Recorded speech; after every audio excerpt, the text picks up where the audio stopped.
go live. What's up? What's up, everybody? I am wearing this bespoke Jeb Bush avatar in honor of the great victory of the furries in the Chinese Communist Party. Now, how the hell are we talking about furries this week and Rune is not here? Give me a second. I have to. I'm being called for. Ew. There we go. Oh god, today is gonna be dangerously furry. I was gonna say, your avatars look very similar. They do look similar. Yeah. I asked Rock to make me a fursona. And your persona is Erwin Rommel? Yes, known as the Desert Fox and leading the Africa Corps for Germany Except in that's World not War a II. fox. That is clearly a wolf face. I know, Also- but I didn't have the. also- I got this first. And I was trying to think of a name, so I looked at the Also- obscure German generals. Well, I mean, number one, that's not an obscure German general, and number two, you should clearly have went with Ferwin Rommel. Should have. I mean, it I hurts can you change it very easily. It hurts you, Joe, that is the appropriate response. And I should say obscure to most people. How's that? Erwin Rommel was the first antagonist in the Patton movies. Oh, was he? I I've never read seen your those. goddamn book. Yeah. Why are you shocked that I haven't seen those? You haven't seen Patton? It's one of the greatest movies. It's one of the War greatest movies are movies. they're all War movies are CIA propaganda designed to make us feel good about killing other people. No. So the thing you have to understand about Rommel, okay, is that movie has many good points, but basically boils down to one scene, okay, in which a what is it? Scott? Yeah. Yeah. George C. Scott playing George C. Scott playing Patton has to give a speech about warfare, and the thing is, it is a very vulgar speech, right? And you think, okay, well, that's not very impressive. They had to cut it down, not because the person who wrote it was dirty, okay? It's because Patton's actual language was so like vile, it was so curse laden, they couldn't use it on the film. Also, General Patton, among his many accomplishments, was he was a pentathlete, back with the classic pentathlon, which means he rode a horse in the Olympics, he swam, he did a racing, and I forgot what the other one was, but he also had to shoot. So he had to do 5 events back to back to back. It's a pretty hardcore thing. Yeah. I also went with Rommel because I live in the desert, and one of my favorite motorcycles of all time is the BMW R71, which is their 2-wheel drive sidecar bike made for the war that was then copied by Ukraine, Russia, and the US and China. Yeah. Am I missing one? Is that all? Is that everyone who copied the? No. I think that's everyone who made a copy of that bike. One more. Sounds about right. So, what we're talking today about furries is because Zootopia has made $500 million in its opening weekend. I love it. Yep. And so we're going to talk a little bit about that, and the fact that I hate the fact that I have to be the one to provide the appropriate definition so we understand just how retarded the burned furs are. That is my shame. That is my woe for being an old man. Yes, but give me just a second, because I think my small furry creature is demanding something from me. All right, why he does that? Why don't we let's do a classic like cultural anthropology, and let's define some terms for the audience. All right, language, if you could, please. Well, let's start with the intelligent here. So, furry is a colloquial. It's a slang term. what we're actually talking about, what is safe. So we're gonna start with the safe level of the iceberg. Is anthropomorphic. Okay, which is a big fancy scholarly word. It basically means you like funny animals. Okay, so Winnie the Pooh, Mickey Mouse, SWAT cats. SWAT cats, Mrs. Frisbee and the Rats of Nim, Redwall. If you Lola like, Bunny. no, we're not there yet. Oh, That's fur faggotry. We'll get there. No. We're just saying, if you are a kid or you're an adult who grew up watching, Tom and Jerry, and you enjoy a good cartoon, you like a good novel, like you've read The Plague Dogs or Watership Down. That's anthropomorphic. That's safe. That's okay. In fact, that material can even have political import. It can be used as a parable to talk about other things. Most famously, Animal Farm. Yeah, there you go. In the late 70s and mid 80s, just before the rise of bulletin board based internet, so 1,000 years ago when dinosaurs walked the earth, people who were anthro fans started to congeal and compile. Right, the very, very first, very small anthrocons started to appear. I mean, I think there were also like newsletters. Yeah, but they tried to define the term. What are we? What is this thing? What is? How do we identify ourselves? And they basically said that anthropomorphism was actually a subgenre of science fiction, because you find more often than not fantasy fiction that is anthropomorphic in nature, but anthropomorphism appearing as aliens, right? So we're going to get out into space, we're going to fly around, and we're going to find animal cat women, right? Mm-hmm. That's the future. And the term furry as a slang term became popular because it was easier to say, right? You look at somebody, you go, I'm an anthropomorphic. What the fuck is that? Oh, I like anthropomorphic fiction. I'm an anthropomorphicist. You're fucking furry. Okay? Over time and across situations, the term furry became associated with the weirdos. And the weirdos had always been there. There have always been weirdos. In every fandom, you find them. We don't like them. Nobody likes them, but they're everywhere.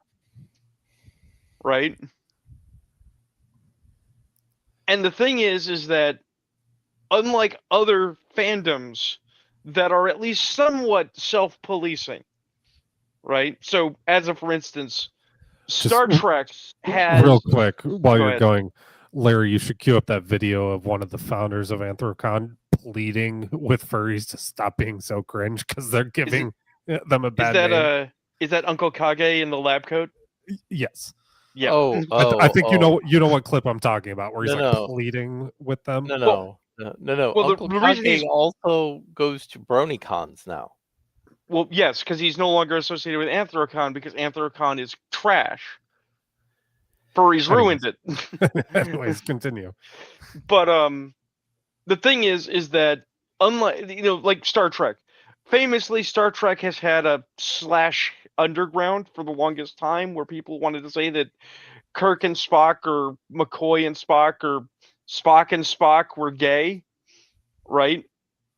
And everybody was like, "Yep, those people exist. They're stupid." And then you just move on. They were self-policing. It's like you had to at least be familiar with the material. The furry fandom fiction evolved out of Star Trek, and then later went into comic books, and then later led to the inspiration for the Authority. Right. The furry fandom has never had a self-policing metric, right? Because they tried. Because they don't differentiate between guy who grew up watching Tom and Jerry and thinks it's funny when Cat gets hit with iron in face, or guy who really likes the old Donald Duck comic books, right? And person that's like, I like those Tex Avery cartoons with the hot animal women, because they are functionally the same kind of fan on a certain level. You can like both, it's fine, right? The difference is that because they don't have this policing structure, furries think that they are in a safe environment to share that shit with everyone. Thus, Right. Uncle Kage saying, "Please don't tell people you Well- want to have sex with animals." Well, no, that gets even worse. That's an even deeper level. But we're now up to what Could reasonably be Ayrton was considered saying. normal. We're up to what Ayrton was talking about, which is the Lola Bunny problem. So, not just furry animal cartoons, but cartoons in general have been used for implicit lewdness for decades, since the beginning. There's famously that myth about the Fox girlfriend from the Robin Hood cartoon. It's another right, prime example. right. But there's also like Hollywood lore of a blue reel, which basically was a animated porn reel of Popeye and Betty Boop that has never seen the light of day, but everyone says it maybe existed at one time. Right? So cartoons have always been this way. And yes, Tex Avery, Disney, Don Bluth, everybody has done a little bit of furry titties. Okay? I know a wide number of people who say that they were shocked that their first exposure to the idea of people being nude in movies was Rats of Nim. Not because of the actual existence of nudies and furry titties, but because throughout the film, Mrs. Frisbee is wearing like a little ragged cape, and at one point she takes it off, and they're like, "Oh God, she's a naked mouse." It's like, yeah, she was always a naked mouse, you dumb fuck. I mean, Right? they've never made Donald Duck wear pants. They don't make Donald Duck wear pants, and what is it? Sweden thinks that's a problem. Yeah. Yeah, but on some level, at some point, and Lola Bunny or Babs Bunny, quite frankly, sorry, Grey Giselle, is a perfect storm of this. Some people realized they could make money by incentivizing the furry weirdos by having a sexy character, right? Jenny the cat from Bucky O'Hare, the assistant mayor from SWAT Cats. Even in comics, we have Hezbollah from the Starjammers, right? Also, the Cation Ray Tigra. in Star Trek the Animated Series. Yeah, it's a thing. People understand that you can get a little bit of titillation in your otherwise chaste book by using a non-human entity, and so they lean into that real hard. And you know what? That's fine. Makes money. Don't care, right? And again, there are weirdos who take that shit too far. And in other genres, in other fandoms, they keep those people in their back room where they belong. And in the furry fandom, they don't. The problem with the furry fandom is about, God, this would have been the mid 90s. Because I got onto the internet in like 89, 88. I got on real early and was a purveyor, a traveler among the old fan sites. And fan sites were essentially, without knowing it, also kind of containment boards. Everybody had their own fan sites, so everyone was doing their own shit. And if you didn't like weird shit, you just didn't go to those fan sites. Warner Brothers, Disney, and others came down on those sites. They felt that they were threatening their IPs, right? And so they tried to quash them, and this led to sites getting conglomerated. The reason we have a thing like Fur Affinity now is literally because all of the furries were encouraged to go to one place for one source for all your furry needs, rather than a bunch of different self-contained fan sites where you wouldn't be exposed to their awfulness. And these self-contained fan sites would oftentimes be run by people who are like saying, "No, you're being weird around children. Get the fuck out." Right. The ability to police yourselves became pronouncedly less once you congealed, because somehow fucking freak jobs and pedophiles have a lot of money. I find that really weird. But in the mid 90s, this growing pustule of underground sleaze burst because not only did some furries do some radically vile shit. Go watch the Internet Historian video on Anthrocon. It's hilarious. But before that, some idiots not only decided, hey, let's go on the Learning Channel because that's a source of repute, to come out to our families as furries and wear our fursuit in front of a camera, which is bad. But some fuckers decided to talk to Vanity Fair. Vanity Fair showed up at a furry con and said, "What are you guys here for?" And then Vanity Fair was like saying, "Oh. Yeah, but here's the thing: Vanity Fair is not innocent in this. They are not simply, "Oh, we stuck our toe in the sewer and it came out dirty." They then said, "Oh man, this is gonna be good," and they went back to their offices and they did a chop job. They found they cut out anything positive they got. They used only the worst samples from the worst sleazemongers. Which They went those people weren't hard to find at Anthrocon. they went out of their way to use those people, and then they made the most infamous hit piece ever. Now, this wouldn't bear remark, actually. Like, you go, okay, who gives a shit? Except, I want to say, like, 2 or 3 years later, they did it again. Yes. Yes. Because furries literally walked up to Vanity Fair, the same guys that had lied to them before, and were like, no, let us tell you how it really is this time. Honest. And expected them to have actual, journalistic integrity.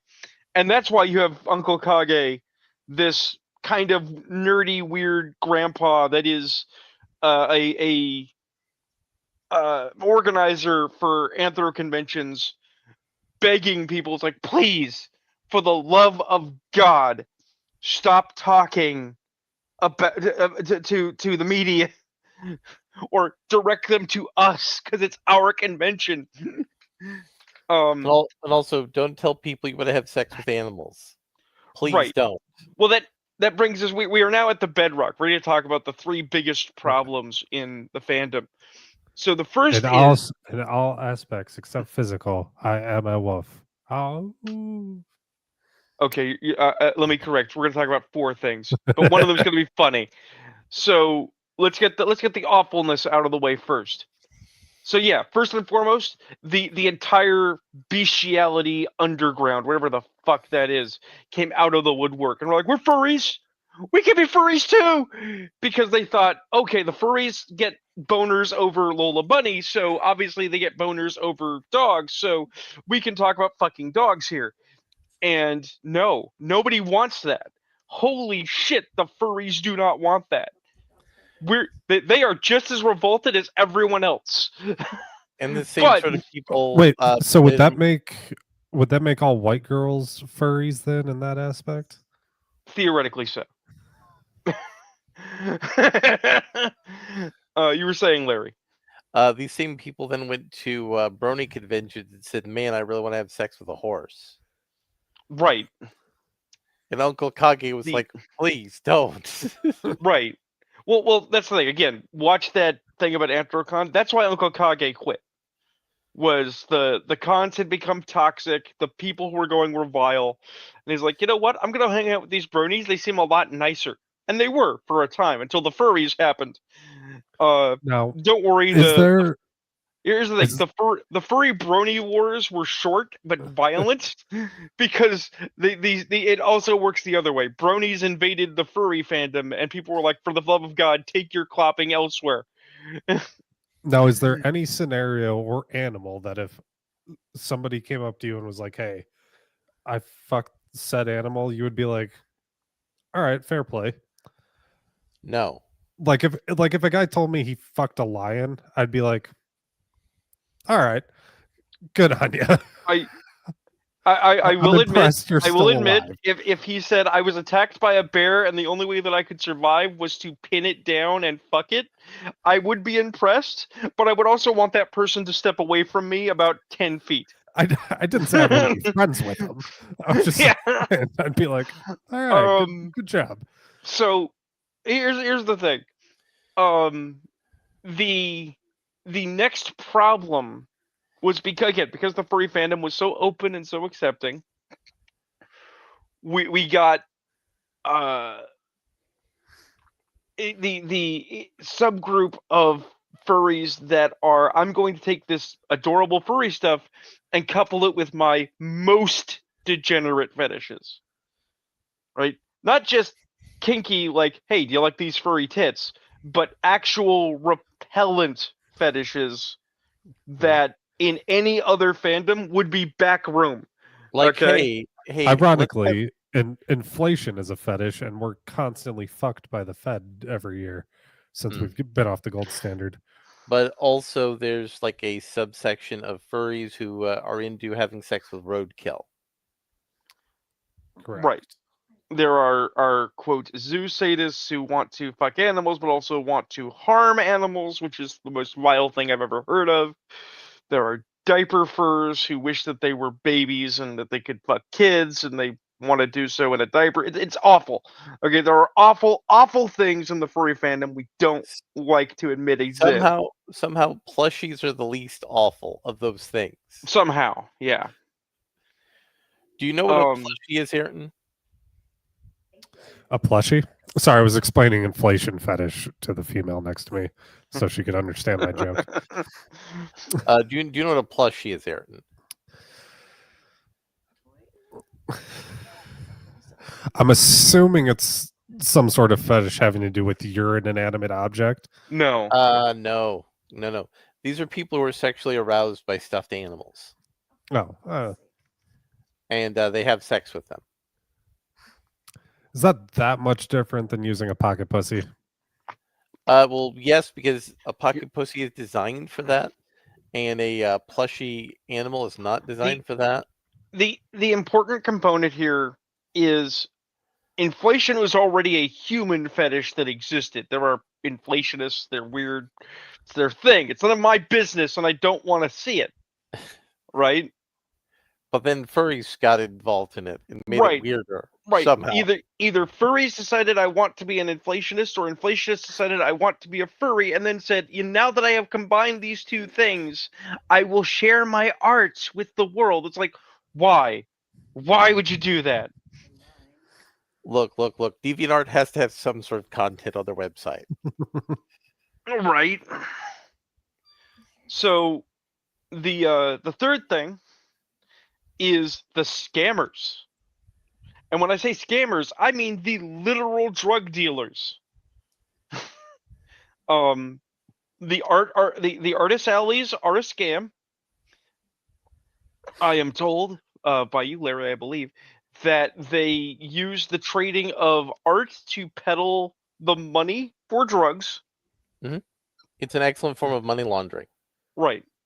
And because so much furry fandom material is a visual media, it is some of the most entitled fucksticks you will ever meet. Oh, speaking of money laundering, I think I left some cash in my pocket before we washed our clothes today. And I am going to name some names. So, top of the list, the crown prince of piece of shit is a guy named Max Blackrabbit, who runs a site called Sexy Fur. And yes, it's exactly what you think it is on the tin. And his thing is literally that he has become an industry luminary, made a fuck ton of money, and then turned around and is like, fuck all y'all, I'm rich, bitch. He is the Andrew Tate of furrydom. Right? That is terrible. Those are a terrible string of words. Oh, it gets better. So we are now going to talk ill of the dead. Was a gentleman. What's over under that Andrew Tate has a fursona? Oh, I mean, Andrew Tate has incredible soy energy. You absolutely know he has a fursona. I mean, he'll have a fursona for money. Now, that being said, I think Andrew Tate's persona is Andrew Tate, so that he can go fuck himself. But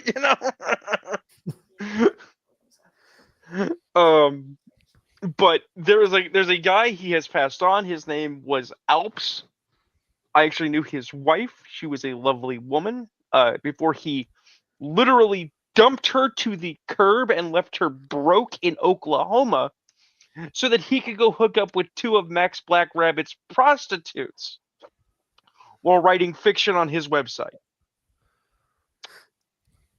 Because that's what furries are like. There's another string of words I was not expecting to hear today. Right? So these people are real shit. There is a woman, her online name is Dark Natasha. I don't recall what her actual name is. She is a furry artist out of Utah, who first and foremost claims she's not a furry artist. She's an anthropomorphic artist, except she's a fucking furry artist. She drew the porn. I've seen the fucking books. Okay? But sure, her claim to fame is that she almost got into Werewolf the Apocalypse 2nd edition, revised as an artist. She did some work for White Wolf, and they never used the art, but she did the work, and then she claimed she didn't get paid. And not only is she a massive cunt, and this is opinion, so no, it's not slander, it's not libel, it's my opinion. But famously, she was supposedly going to go to Anthrocon. She was going to be a guest of importance, and she was going to have a dealer's table. They sent the paperwork. She never responded. They sent her subsequent emails saying, "Hey, we sent you that paperwork. The deadline's coming. Are you going to answer?" She never responded. At the 11th hour, after the deadline, she calls and says, "I'm coming. Have everything ready for me." And they're like, you didn't send us the paperwork, right? And she basically hemmed and hawed and bitched and complained until they decided, well, look, we'll do what we can. So they still got her a table in the dealer's lane. They still got her set up, but it was bare bones, right? So no big thing. It's basically just, here's a folding table, a chair, and a prayer, right? And she threw a conniption fit. She said, "This is unfit. This is not acceptable for someone of my importance. I am a super artist. I am a name." And she literally went on a tangent, claiming that people did not come to furry conventions for the furries. They did not come to furry conventions to make friends and have experiences. They came to have the experience of being next to very important artists like her. I mean, they came to have the experience of having sex with other people in fursuits. Yeah, I was going to say orgies. Right. Right, but she thinks that apparently part of that experience is just standing in her presence and getting to say, "I saw them personally." That's a really weird fetish. Therefore, she deserves to have the red carpet rolled out for her because she's an important artist, without actually doing any of the prerequisite legwork that anyone else is supposed to do in the process of joining a convention. Because why should she have to do what the rest of us mere mortals do? This is what furry artists are like. And it's sad. And that brings us to the absolute nadir of the furry fandom. The worst of the worst. And then we'll talk about some fun stuff that you guys can chuckle at because it's fucking retarded. The burned fur movement. Because all of this was inspired by not just that comic thing you're going to bring up here in a minute, Larry, and talk about, but the idea that there are furries getting latched on to political movements that are furries that are pro CCP? No. The Communist Party of China led to Zootopia 2 having a massive opening day, and of course, the furries here participated in also, of course, running up the numbers. So the burned furs sound like something based that we would be in favor of, because they are people who were really tired of the degeneracy in the furry fandom. They said, all this disgusting shit is gross. But they made two immediate failings, which, frankly, as someone who was there on the ground floor, who knew names, right? It probably was a dress rehearsal for modern woke bullshit. Like, why do I recognize it so well? Because I've seen it before. So first and foremost, they went super trad Christian.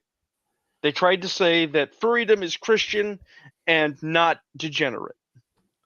Well, that didn't work because the vast majority of furries were not Christian. And we're like, what the fuck are you talking about?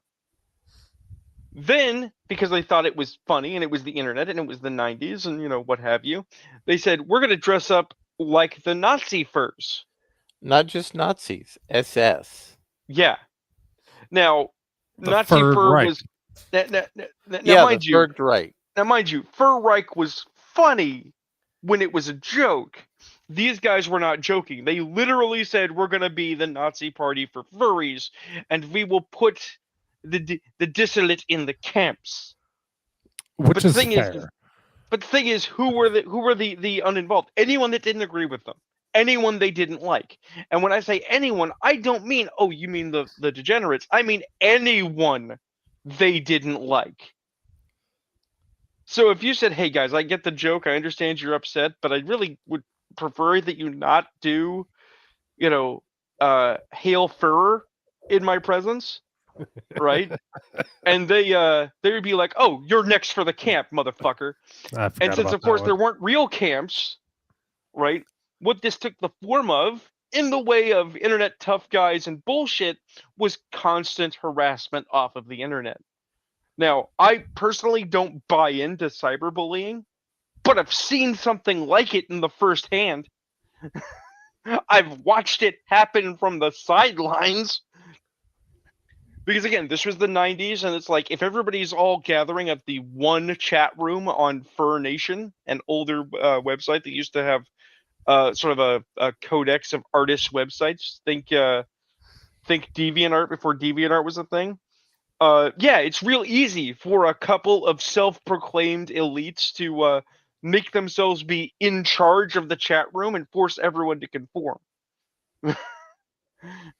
So just the nastiest people you can imagine, who it turns out, I can't remember the fucker's name, but basically, in the way of Nazis, it turned out after the fact that their senior leader, who was not the originator, but he was a person who took a central stage position, was a drug-using homosexual who was also a homophobe and possibly a kid diddler who liked to abuse women.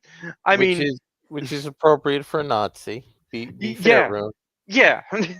He was every bit of awful and used his position behind a wall of thugs to hide himself from the consequences of it until it became so public that he could not escape it.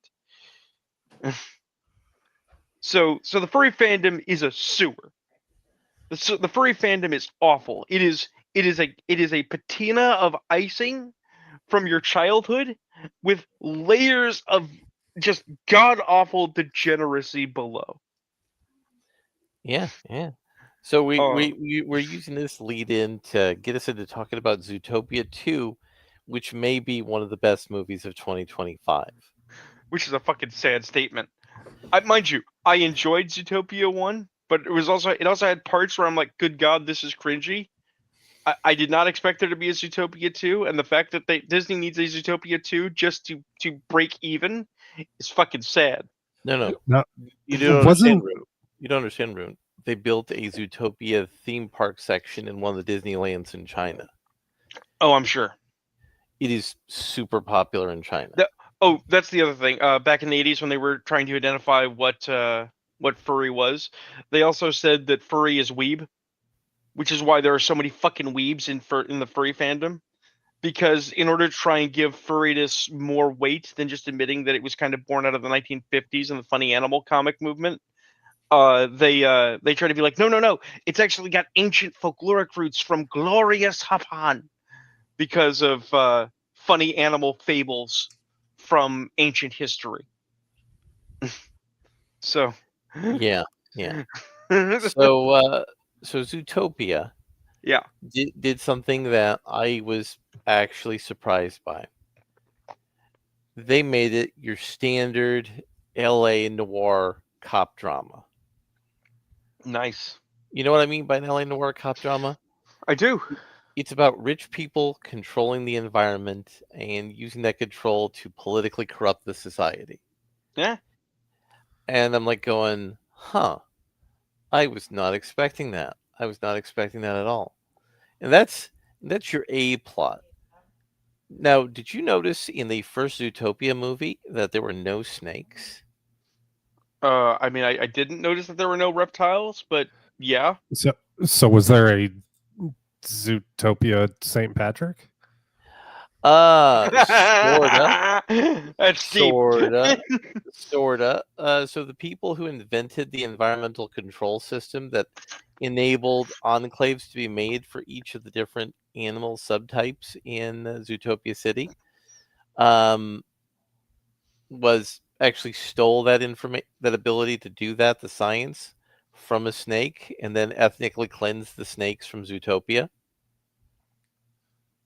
So the snakes are the Jews? The- It's not quite that tight of an allegory. well, because it's an allegory, it's whatever subgroup you need them to be. But the more important part about this is it's all about how a rich company had control over the environment and was using that control to basically corrupt all the political influence of the city. The B plot was our girl Judy Hopps and the fox, Mr. Wild, I believe was his name, going out and doing cop drama adventures, being super cops like cheesy 80s and 90s super cops. But See, go ahead. but they get in trouble because they cross the line against this this aforementioned noir cop drama stuff. So, lots of people have made this claim. I don't jump onto bandwagons of this nature, but they've been claiming nature is healing because a minor thing happens that seems to align with your belief system, and therefore all is well, right? But I appreciate that the first Zootopia was a kind of classic parable about racism bad, okay? Mm-hmm. Right? And then here we are, and you'd think that Zootopia 2 would be more of the same, because racism against snakes bad, right? But it's not that. By your description, it's saying, not only is racism bad, guys, so we're building off of the first film, right? But racism is exploited by plutocrats. Yes. It serves the oligarchs. It's this idea that used to be very popular in this place I like to called reality, that classism is a fucking problem. Yes, and this is the A plot of the movie. Right. The mayor of Zootopia is a dumb action movie actor, which I appreciate. So is he Arnold or is he Reagan or is he Yes? It's more like Steven Seagal, but who isn't a completely crippled narcissist, who's only just So Steven So you mean Seagal. Steven Seagal? No. I mean, Steven Seagal's got some narcissism issues, and he's kind of not able to function with those. That's your A plot. Your B plot is our main characters from the first movie. That nobody respects them on the force. They just got lucky arresting the mayor, and they're being forced to go into partner training, and they have to discuss their relationship. How one's kind of a slob, and the other is a workaholic who wants to be organized about everything and is hyper focused on doing the right thing and solving the case and delivering justice to the people. Yada yada yada. Whoever made these movies was clearly a fan of Lethal Weapon. Yes. Now, do you guys know the story of how Steven Seagal became Steven Seagal? I've heard the legend. It was like two talent agents, and they made a bet that one of them could make the most unlikable person possible. Oh, no, it wasn't famous. just two talent agents. It was two talent agents, David Geffen, and another studio executive. I don't know any people's actual names. I just think that's hilarious. I mean, David Geffen's actually a famous music producer. You should know David Geffen, but And the mob. They have all sorts of neat movie references in Zootopia 2, which I really thought was interesting. Like they have references to The Shining in the final scene of the movie, but instead of like chasing him down through the maze, they just mow him down with the snowplow, the bad guy, and I thought, well, that's kind of cool. And it's all in all, it's a really good movie. And at the end of the movie, of course, because it's a Disney movie, the snakes have been restored to their legal rights, and they get to live in the reptile section of town. But you know what else they don't really have in Zootopia City? Birds. Weird, because birds aren't real. And they also don't have insects. So we're soon going to have, we have at least two more vague racial allegories we could go into detail with. But yeah, a snake comes to do criminal things, but he has to do it because he has to restore his grandmother's good name. Because his grandmother was accused of murdering a turtle, who is the maid of the guy who everybody believes invented the environmental control systems for Zootopia. As you're describing this, I feel I must show both my age and my furry cred. That this is not the first time that we have had film noir furriness, nor that we have had strong political allegories about race in animation. And everyone's gonna go, "Oh, you mean like Fritz the Cat?" No, I mean a TV show called Capital Critters. Capital Critters. In which mice and rats are white people, or whites and Latinos, because the cockroaches and ants living in the White House are black people. Yeah. And let's not forget one of the worst crimes against comics, Mouse. Mouse. But also, I was gonna throw out there another series. I'm sure I'm getting the name wrong. Fish Police. Yeah. Which had the late great John Ritter as a fish private detective hunting down crime in an underwater city full of fish people, which included, I kid you not, more than one hot titty fish. Not because I thought they were hot, but because they felt that they needed to have hot chicks for a swimming private dick. I mean, that's not how fish sex works. I know. Fish don't have tits. Well, no. I mean, fish, they inseminate, in the open ocean. So you don't need to swing if you're a fish. Well, it's also extra funny because, again, John Ritter, so we secretly know he was... I don't recall if he actually came out before his passing, but he was... I believe it is largely believed he might have been gay. It is popularly believed such, yes. Yeah. But, I mean, John Ritter was also Clifford the Big Red Dog, and we should love him for that. Three's Company. He had a massively extensive and awesome filmography. The man was a legend. But the interesting thing about the partner relationship part of the movie is Judy admits that she's a workaholic because she's trying to prove she's good enough. And the fox says, I'm a slacker because I'm intimidated by, your professionalism. And they have a meaningful relationship resolution at the end of the movie. Is there anything about an abortion in the movie? So they do the opening teaser of the first place they break into to find out about the inciting incident crime. They do so with a fake baby. Okay. Good play. So in my opinion, the authors referenced The- that fan comic as much as they were able to. That is an opinion many people have, and I actually don't doubt it. So not only is it urban myth that there was at least one furry, and I would actually assume there were more, on the art team for Zootopia, right? Mhm. But someone, either in that writer's room or in the production staff, recognized and understood the homework that you can refer to something without canonizing it. Yep. And if you do, you will get those fans. Those fans will lose their fucking minds. Somebody at Disney somewhere said, "But what if we didn't subvert their expectations?" Yeah. And that guy is currently snorting coke off of the back of a prostitute. I'm just saying.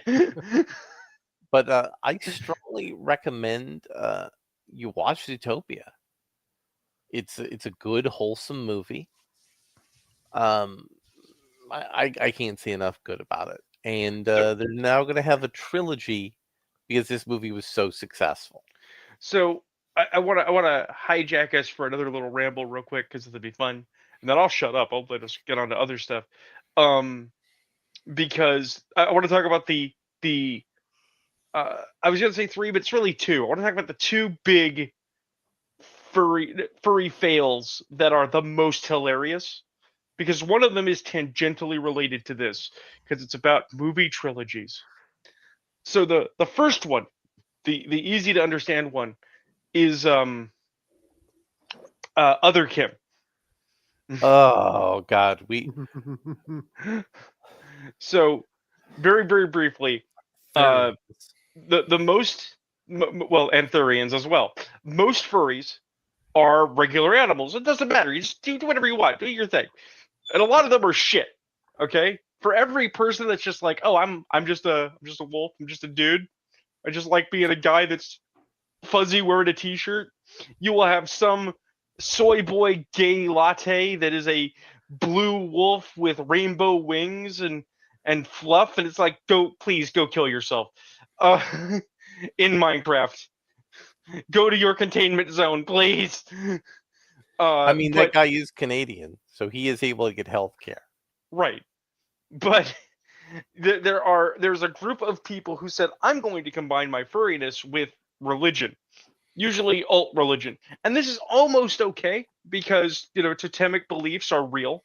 There are cultures that use animals as religious symbols. And it started first with therianthropism, which was Right. very uh, shamanistically focused, although using the word Right. shamanism is actually kind of loaded from an anthropological perspective. It's well, in its modern context, it's very new agey. It's not smart enough to be occultism. It's lots of hand waving pseudo Wicca. But the thing is that otherkin are ostensibly furries who don't want to be a furry. They are like an animal. They want to be a monster, a Well, hold up. folkloric creature that doesn't Hold exist. up, Which Joe. is fine. Hold up, Joe. You forgot about the next level of other kin, which is the fiction kin, where you could in fact be Donald Duck from the old comic books. I'm getting to that, but that also hurts me in my brain. Are we going to go to headmates? Please tell me we're going to talk about headmates. Well, I mean, headmates is part of the fiction kin situation. I mean, technically, we're going to talk about tulpas, but so this is Clockwork Elves. This is very your boy. The thing is that some of these people began to postulate a nice thought experiment. They said, well, what if these things really exist out there in the world, in other dimensions, in other realities? What if cryptids are real? This is fun theorizing everybody just has around the bar. And then they said, what if I pray real hard? What if I concentrate real hard? What if I meditate as hard as I can? What if I do all the LSD and become my animal? And they weren't being metaphorical. It wasn't like going on a vision quest as a Native American might have. I mean, they adapted transgender ideology Before it was a major thing. The thing is that what they did is they said, I'm literally going to sit in my room, and I'm going to surround myself with all of my totemic images, and I am gonna concentrate until I physically transform. Because I mind mean- over matter, I can make it happen. I can I make mean, it So that- we happen, pull up guys. some videos of that one otherkin, quote unquote, shifting, and she starts like barking and growling in her backyard. Oh my god, Then her, I am dad, not. then her dad shows up, and she's like, "Oh, my dad just got home. I gotta go," and I- turns the camera off. I am not the machine, but I need to see that. So just hold on for a minute while you go Alright, dig it up. I'll see if I can find it. Okay. But the thing is that the vast majority. This is why I mentioned this, because it's funny. The furries, the community, from the degenerates to the noble statesmen, all went no. And the reason they went no was because it didn't work. But then that it got wasn't bad worse. enough. That wasn't bad enough because they went, oh, it didn't work. Our wishing for it to happen didn't work. So they tried to figure out why their religion was false, and came up with the genius idea. The problem wasn't that it couldn't work; it was that everyone was doing it wrong. It's like, what do you mean? How am I doing it wrong? And they said, well, you're a dude from like Washington, right? Like, yeah. It's like, but you're black, right? It's like, yeah. So you're from Africa, maybe, right? So you can't be a wolf. You have to be a gorilla. What? You have to be animals indigenous to the place you were born. It's like that. That is not only not how that works, but guess what? That's not how that works. And the furry fandom collectively told them to go fuck themselves, and that nascent philosophical movement died overnight. Well, no, it didn't die. They evolved. Oh god, they evolved? Tell us Yes. a tale, Larry. How did they evolve? Well, I mean, they moved out of animals, and then they got into like jinn, dragons, and Oh, is angels. this and the origin? elves. Is this the origin of soul binding in the Final Fantasy VII house? Well, we're getting there. Okay. Yeah, we're getting Oh, there. we're going all the way. Damn. Okay. So there was also these people merged, the Therianthropes and the early other kin who were like, I'm a dog in a person's body. They merged with the lifestyle vampire people, both the drinkers and the Psyvamps, and they formed a sort of witch's brew of ideology. And then there are all these people who have these whole witch wars and magical underworld secret society of people who are like secretly like a troll or a fairy or whatnot. Ancient ideas that are being resurrected by people who learned it through the power of anime. But that wasn't good enough for people. So then they went on a whole next level up. It's like, we got this whole Carl Jung thing, this whole world of forms and particulars, but like I could be Goku, right? Like if someone could be a dragon, why can't I be Goku? And that's where the Final Fantasy house came from. And the whole headmate situation, because a lot of these people were like, hey, what if dissociative identity disorder wasn't a severely crippling mental illness? And what if it was like a cool thing where I could just be a bunch of different people? But it's like spiritual, right? I'm not, mentally insane. I just have like a whole bunch of different souls inside me. And we work out how we all talk to each other and talk to See, people. here's the problem. This is the thing that always irks me, because we talk about this in comics, oddly enough, by proxy. A lot of what you've just outlined as mockery. Oh no, is- that's not me mocking them. No, I This know is- you're saying what they actually say, but you're also saying it because it's funny. The thing is that it almost works to say that Jungian archetypes exist, and that some of those archetypes might conform to the structures and appearances of totemic animal forms going back to Mhm. ancient cultures. That actually could work. That's almost academia, Mhm. right? But then you couple it with pop culture, and you try to say that Goku is a cultural C note, and that Well, I I will mean- become Goku through the will to power, and it's like, no, you can't be fucking Goku, man. No, it's not through the will to power, Rune. It's not through the will to power. You see, there's another world, right? Another universe where Right. Goku's real. In that, Goku died, but his Goku soul didn't get reincarnated in his world, like happened in that really bad Dragon Ball GT season that no one wants to talk about. Instead, got reincarnated in our world. There's no will to power involved. Yeah, but Moody, Moody, but Larry, explain to me then how it is that Goku is actually Son Goku, as in Wukong, as in from Journey to the West. Well, that's real easy, Rune. There's multiple different avatars of these divine archetypes and concepts. Oh, it's all multiverse and shit, right? Well, no, it's more like Hinduism, but across multiple dimensions. Yes. And I suspect that if we asked an actual Hindu, he would go, "That is not how that works. What the fuck are you on about?" I mean, in the very broad strokes, that's how that works. It's just in the particulars. In the nuanced particulars is where it breaks down. Also, right, but I suspect he would say something like, "My religion is not your fursuit." yes. And also, there was a subculture that was always into being changelings, right? Right. But there's rumors that those people predated the otherkin setup, like the therianthropes and the vampires. But I've never been able to get conclusive evidence that those predate it.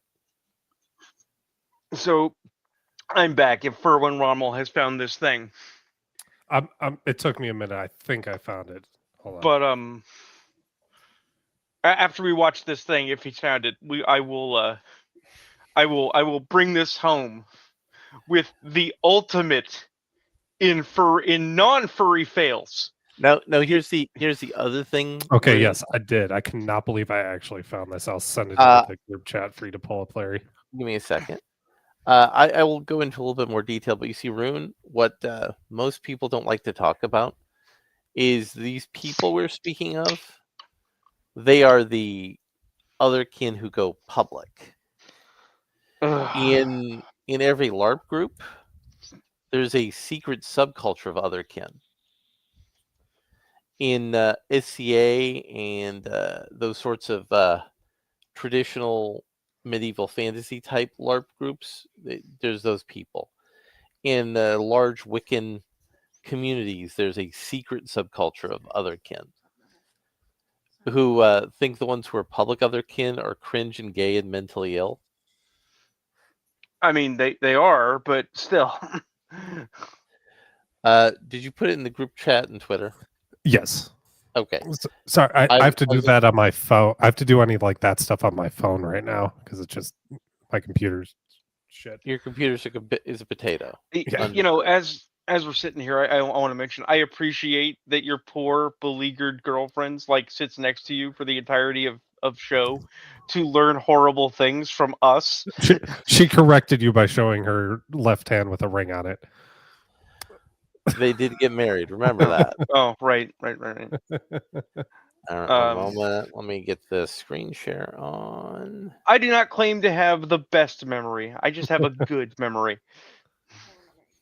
I remember Ayrton got married because he had problems the last time he got married, and he made the decision to get married again. So let's listen to some wolf noises.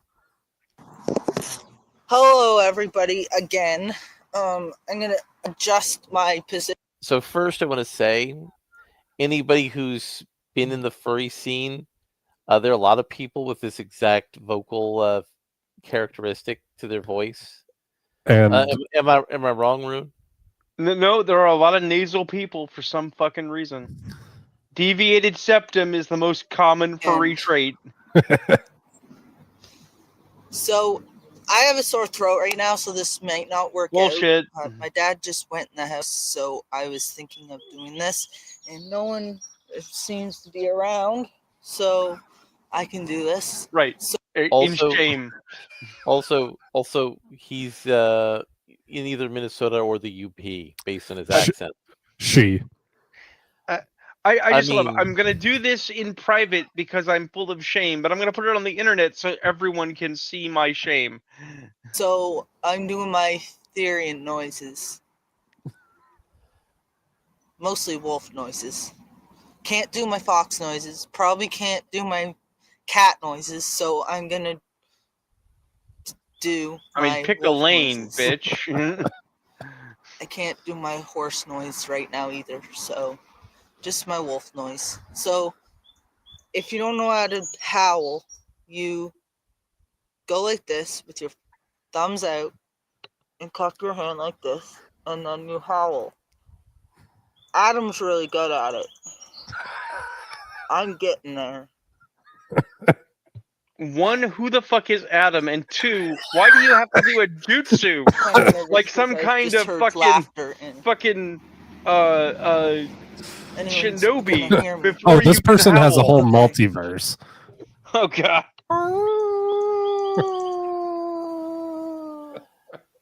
That is a really terrible wolf sound. Someone quickly cue the gunny sergeant. What the fuck is that? The Yeah, fuck is now that? I'm fully embarrassed. Give me your war sound. I swear I heard someone. I don't know. What the hell? But also, this is why you should review your videos before you post them. For God's sake. Then barking. I can't whine right now because of my throat, but Yeah, keep making excuses for your inability to do the shit that you think you can do. yeah, someone was outside and I just heard their car leave. Embarrassing. Probably shit. people think I'm a freak No now. shit. I'm proud of being a freak. Leave me alone. Yeah. I can't bark with a sore throat. It sounds like a dying Then what- dog. You make the video. Okay. Well, that's my wolf noises. I can't do the thing I came to do, but I'm gonna My tell dad you just about it. came back out, is so wrong I with am you? done this video. I gotta leave before my dad beats me out of shame. So that is extremely extremely do- standard. Do If you you're not dealing with remember? other kin and furries? Do you not Oh. remember this video from one of Medicare's I do. streams about I do. furries? Okay. I do. I in fact have just reminded myself of something. Something to append to this before I talk about the biggest non-furry fail. It is also worth mentioning that, and possibly another reason that Uncle Kage is not involved, to our detriment, that the furry cons went woke. And everyone says woke is, a bullshit term. It means nothing. But no. For years, a guy who's very funny, very creative, by name of Two the Ranting Griffin, had done comedy routines at all the major furry conventions. It was his livelihood. He made a good living at it. You can find his stuff on YouTube. He's a wonderful guy. He's getting on in years. His health has been wavering. We hope he doesn't fucking die. And he can't get work anymore because the cons have unilaterally declared that his work is problematic to people who don't fucking come to furry cons. So, so they literally just threw a guy's career on the pyre for his failure to conform to the presumptive opinions of moral guardians because he, likes to tell risque jokes.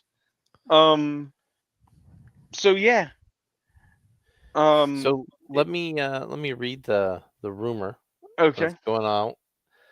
Now, according to a longtime source within the toy industry, we're hearing that not only will there be a sequel going into fast track development cycle, but there is an unofficial message making it through to third-party vendors of Disney that a full-blown trilogy, Zootopia 3, 4, and 5, is likely to be rushed into early development. Furthermore, our confidential sources believe that Disney wants Zootopia 3 out before the end of 2029, which, for an animated movie, a 4-year turnaround, that's pretty intense. and then would like sequels out every other year. This is seen as a So- critical property So for in other resecuring words, Disney's going to destroy the Golden Goose again. again.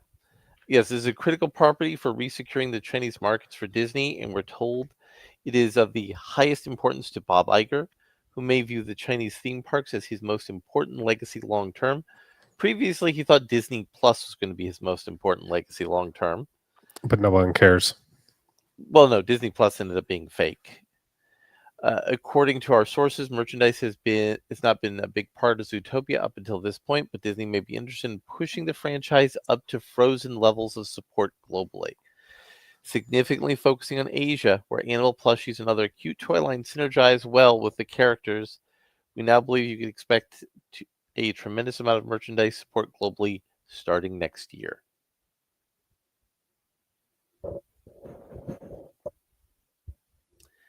So, what do you think about furries getting even more mainstreamed than they were before? I mean, it ain't gonna affect me. I'm out. I don't give a shit. Fuck 'em. You will note that all of my stories are posthumous. As yes, when I was young, I did stupid shit like all young people. But I do not assert that I am currently a furry. Nor would I. Even though I have been informed by people in the know that apparently there is now a euphemism that has been applied to me. Because I am an Okay. old man from the early days of the fandom, I am, quote, referred to as a gray muzzle. I mean that is how that works. Yes, so basically furries have invented their own term for grognard. Good job. So, in other movie news, Well, wait a minute. My last furry thing is related to that because this is funny. This is great. So we're going to talk about another movie that was either coming out soon or has come out and is destined to fail. But we're going to talk about it on the fandom side of things. There is one other group that tried to join the furry fandom and failed miserably. And it's extra funny because they also tried to join the bronies, and the bronies said, "We don't want you." And you'd think it's got to be something skeevy, right? It's got to be like pedophiles or child cannibals or something really awful, right? It's probably somebody who works for a soap company, right? No. The Avatar fandom has no home. And I don't mean Avatar The Last Airbender. I mean Avatar from James Cameron. yeah. When the first movie came out, a dedicated group of the Otherkintherian subgenre realized what they had never known before, that they and they alone had been born on Pandora. That one of they the souls were from Navi Pandora. souls that had been reincarnated on Earth thousands of years before Earth discovers Pandora, and years before James Cameron invented their entire lore, as a kid in his basement. Well, number one, that's not what James Cameron actually did. I That's know. a lie James Cameron says for marketing. I know Number two, it's a lie. Still. Number two, it's only hundreds of years in the future, bro. Still. Now, have you guys ever met one of these Avatar weirdos in person? I have not had the privilege. I don't have to. You can find a video of them. It is hilarious. It is hilarious because first and foremost, they apparently gather in like Minnesota or Kansas. Okay? And I want you to imagine, because I'm not making this the fuck up. All right? And I found out about this because it was a group of people being pissed off they couldn't use atlatls. Okay? So, state to state, principality to principality, region to region, atlatls have a difficult legality. An atlatl is a notched stick that lets you throw a dart. What do you right? mean? There's legalities to I'm getting to atlatls? that. There is actually. The thing is that because it uses the natural lever advantage of your arm, you can throw the dart, if you're skillful, with some extreme power. And animal rights activists with weak stomachs think that the dart is a particularly brutal and cruel way to kill an animal. especially since they were used originally by endurance hunters to wound large game that they would then follow as it bled to death. Yeah, it would right? take like 12 of those darts to kill a mammoth. Right, but it takes one to kill a rabbit, right? Yeah. The thing is that these are the same people that say bow hunting is an elegant art. Okay, so Right, that's it's absolute bullshit. But among the people that were complaining about the inability to use atlatls were, I kid you not, overweight white dudes running around in a loincloth painted blue in Minnesota in the snow in winter. And you know what jokes on them. I mean, that's just people from Minnesota. And the jokes on them. The Hmong people in Minnesota, they use atlatls all the time. Right. But So these guys came to the furry fandom and said, we are other kin as well. We are furries. And the other kin said, no, you're not. And the furries said, no, you're not. And they Yeah. said, well, we'll go find a culture that appreciates us. And they went to the bronies and said, we are bronies. And they said, no, you're not. Nobody wants the Avatar fandom. Just like nobody wants 3 Avatar movies, and Way of Fire is gonna fucking fail.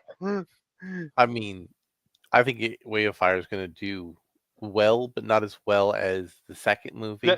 It's like, I don't think it's going to do as well as they desperately need it to do well with the inflated budgets that Hollywood films currently have in conjunction with their advertising budget.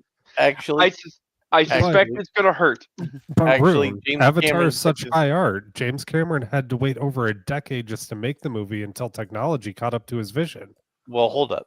These So and other lies James Cameron has fed you. Well, no. Yeah. That's actually legitimate. He actually did wait for the camera technology, but Right. Here's the thing. James Cameron actually ran the Avatar movies on a tighter budget than most Disney productions. That's number Right. one. And number two, James Cameron, as part of his deal with Disney, said in the event these movies lose money at a certain level, I agree to give you my camera technology at a discounted rate. So he has every vested interest in doing it right. So why do these movies suck so fucking hard? Because the people who 'Cause like James these Cameron movies, isn't a good filmmaker. well, no, he is a good filmmaker. But the thing is, the people who like these movies don't care about the story. They care about the Or- pretty colors. I should say he's a good filmmaker. Like visually, the stuff looks good, but Oh no, Terminator 2 was a good movie. I've never seen Terminator 2. The only other James Cameron movie I can think of is Titanic, and that was terrible. There's also Aliens, which was without a doubt the best Alien franchise property. Is Aliens where you get a bit of the bush, or is that just Alien?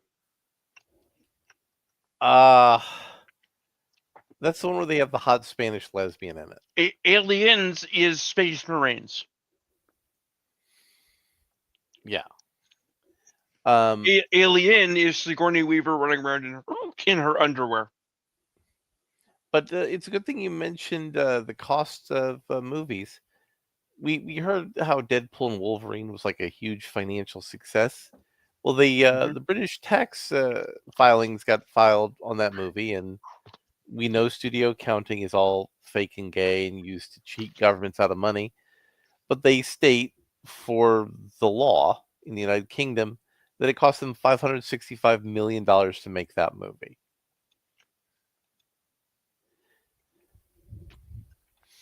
And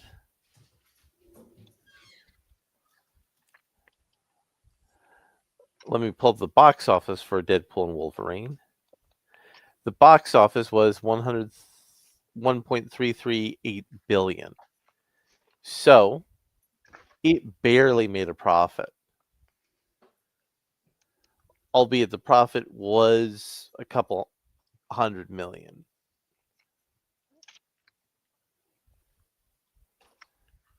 So what do you think about the feel-good buddy Deadpool and Wolverine movie almost being a net zero for Disney? I think that sounds about right.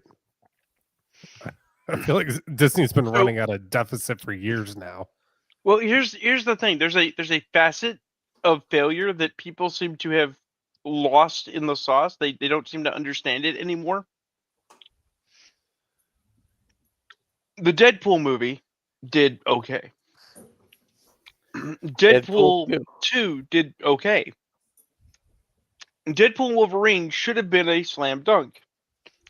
Why wasn't it? Why did it have such a difficult expectation placed upon it? Because It of came out Disney's too late. but also because of Disney's other failures. Every time you fuck a movie, it negatively reflects on all your other subsequent releases. You don't need to hit it out of the park on every film, but you need to at least be successful on the smaller films in between, which is why more smaller films used to get made. Putting all of your eggs in one basket and banking that this one super film will succeed and carry you to the next super film is bad policy. Right? Deadpool and Wolverine had to do at least breaking even, which is apparently what you're saying it did, because it had to make up for the failures of so much of No. thing. It barely broke even because it cost $565 million to make. So Right. with marketing, it was almost $1 billion. Right, but what I'm saying is that it also had to prove that Disney could make a successful superhero film after a succession of failures. And they're like, so now we've got all of that cachet back. No, you don't. All you've done is you proved you could do it once. You brought your cachet back up to 0. Right? If they did another Deadpool and Wolverine movie now, it might do better. But that's only because now they've proven that the model can work, and they have to maintain that. You have to maintain that over time, right? Why did Zootopia 2 do so phenomenally well, or why is it doing so phenomenally well? Because Zootopia 1 was an unmitigated success.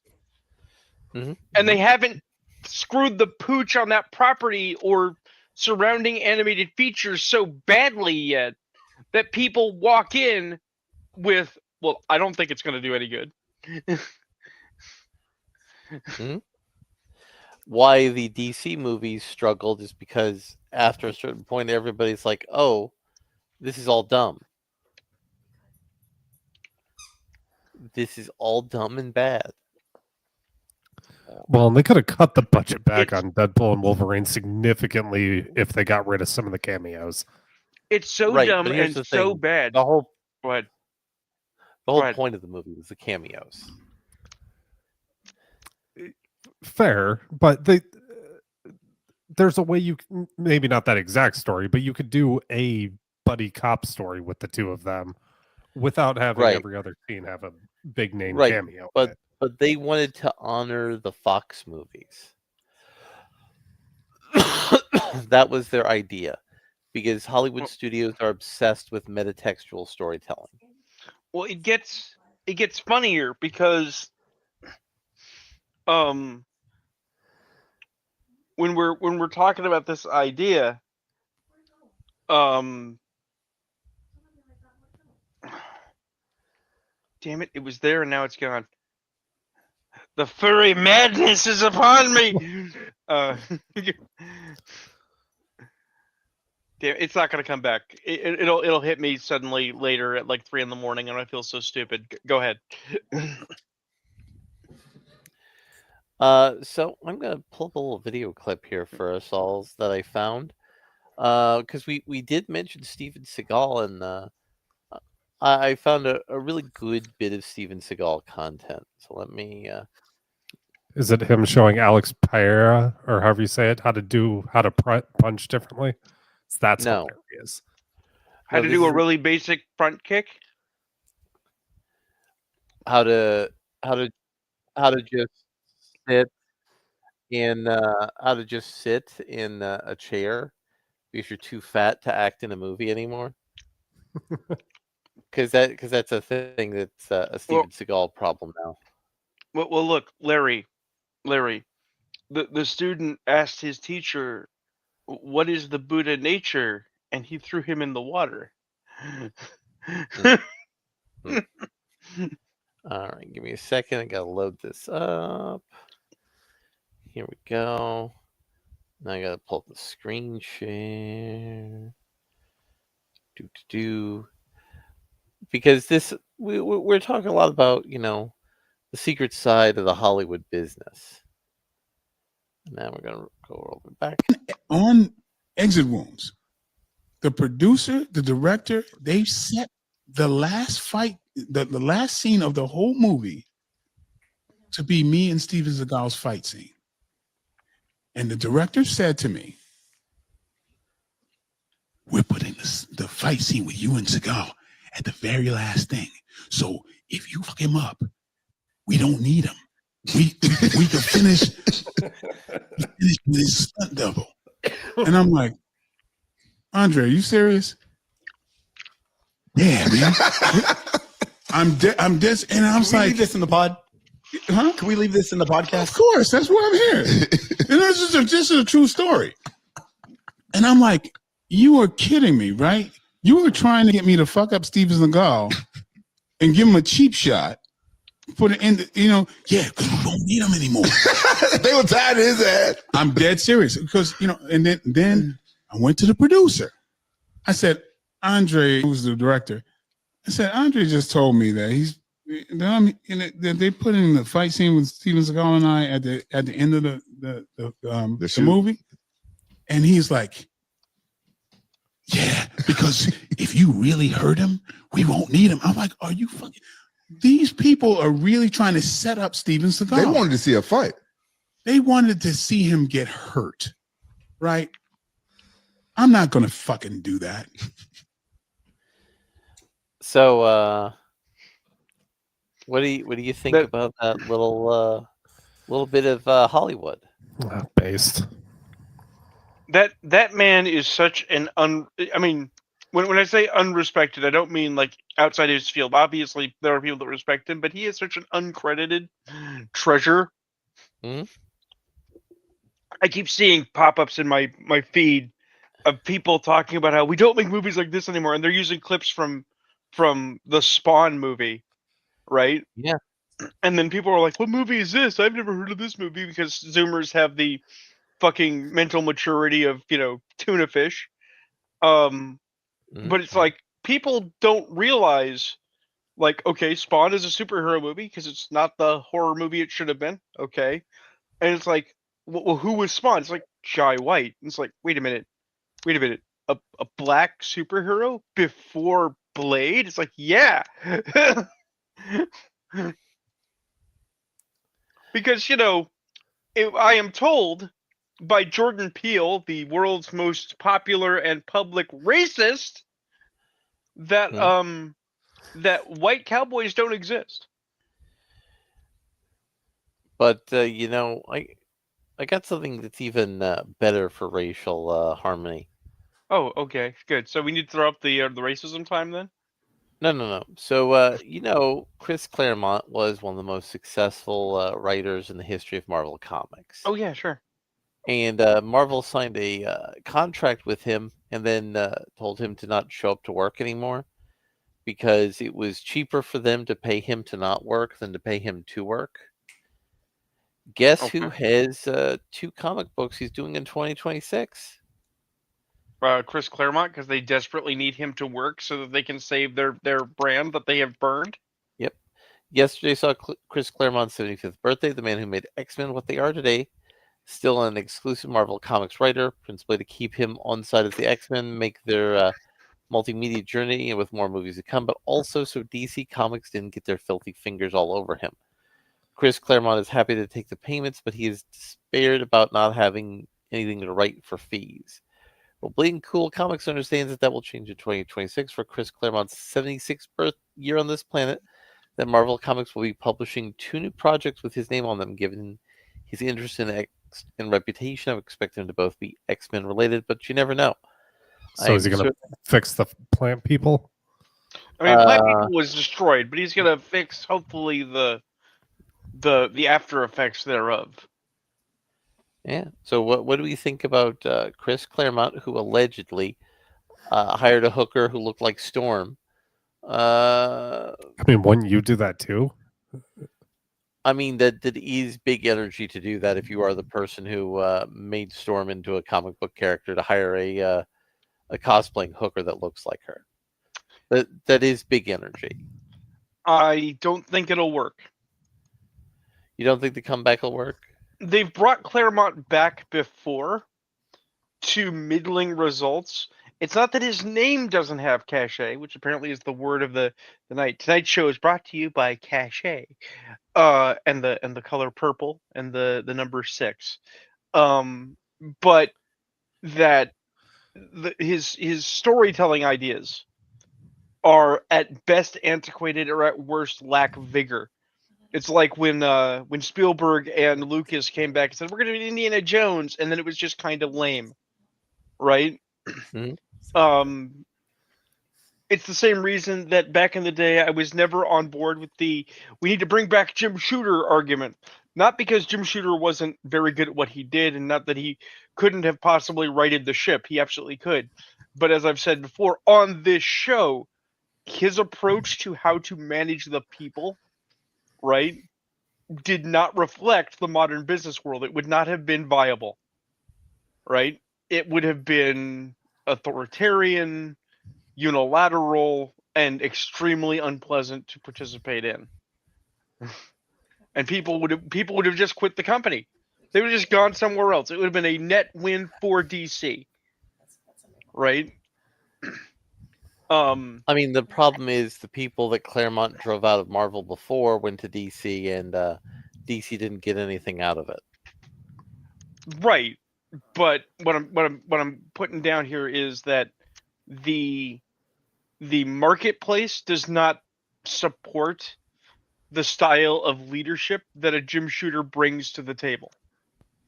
Right? Mhm. Whether you like that form of leadership or not is largely irrelevant. The question is it viable today? And I don't think it is.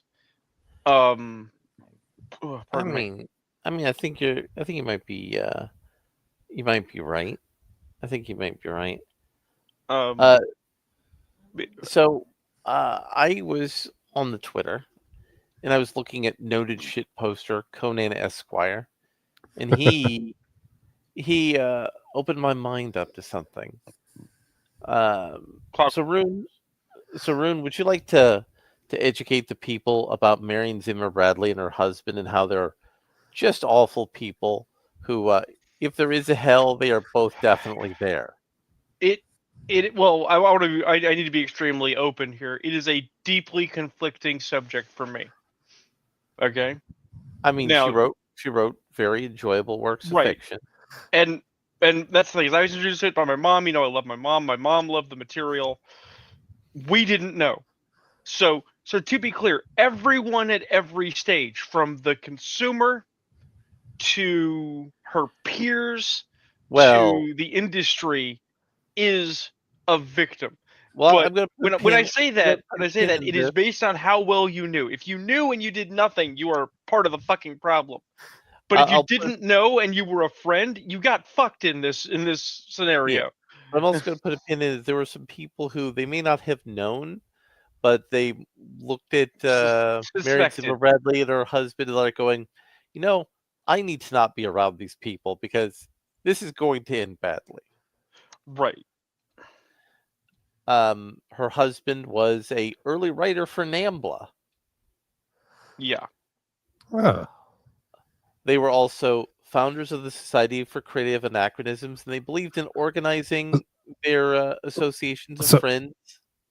So he was a Marlon Brando lookalike? No. I mean, kind of like young Brando. Once upon a time, I saw pictures of him once he got old and fat. So he also looked like old Brando. And he organized groups into family houses where there was family discipline and structure, and that discipline and structure led to child rape. Yeah, lots and lots of child rape. Well, here's the thing. We also need to clarify: this wasn't Marion Zimmer Bradley's husband, because they were alt lifestyle weirdos who didn't believe in marriage or didn't go through a normal chain to that end. I think they were, if I recall correctly, they were some form of common law. Yeah. Right. Marion Zimmer Bradley. I want to be clear again. This is my opinion. This is what I've heard. This is not libel or slander for anyone who's not watching this show that will never know that I said this. Marion Zimmer Bradley was probably very strongly gay or gay adjacent. Bisexual happens, right? And was, I want to say, close friends with Anne McCaffrey.